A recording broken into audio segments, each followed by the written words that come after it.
Hello everybody, I'd like to welcome you to Hidden Hollow Lofts.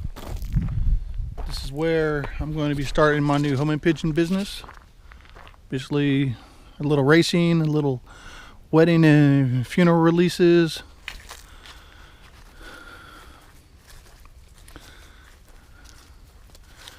This is one outside box that I have for my birds.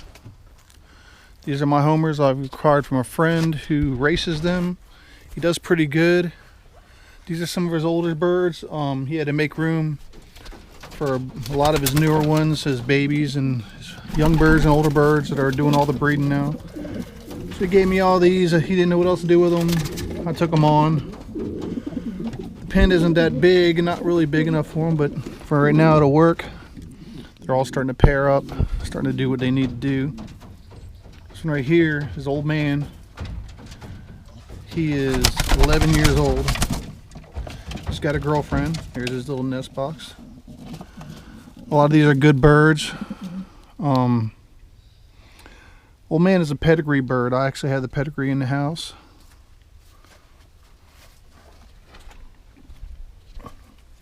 And this is their loft. Little kit box, 4x8. Then we have my shop where I do a lot of my work. I like to restore furniture, repurpose furniture, whatever I can get my hands on, and build a lot of neat things. And then you have my Hidden Hollow Loft.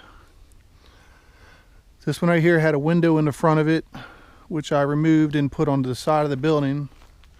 Then I cut a new hole in the front of it and built this flight pad aviary. This is for my white birds, which I'll show you. Stay, Tank.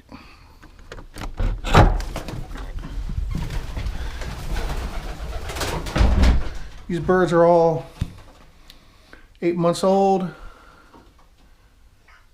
Hopefully I can raise some up this breeding season and have a little bit more for the spring season. Summertime when all the weddings start, I can actually have some trained. Now, what I've done is put wire in the ceiling to keep them from getting up on the rafters so I can get my hands on them when I need to. Just the inside of my window. Just a little ventilation going on here. Got some perches that I built. And also I built this really unique feeder. I got the idea off Nathan's Loft. He's on YouTube. I don't think he's put a video up for the last 5 or 6 years, but anyway. I built a bunch of nest boxes and I put some pond straw in there. I have a whole bag of it right there on the floor. So that give them a little bit of incentive if they want to start nesting. I'm hoping they'll start any time now, really. My little water up there.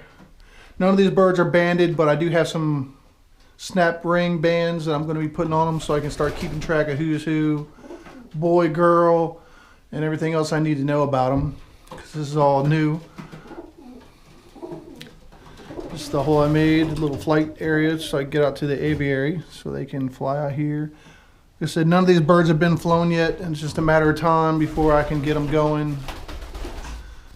Once they start flying out for me, then maybe I can start getting them outside, flying around the yard, and start doing a little bit of practicing with them, training and whatnot. I'm learning a lot of stuff on YouTube, and as I go along, I'll be putting a lot of this stuff on YouTube.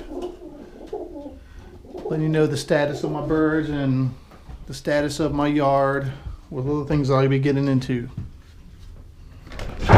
We go around here, we're going to see this thing. It's my dog Tank. He's a red heeler, and our fat beagle dog Buddy.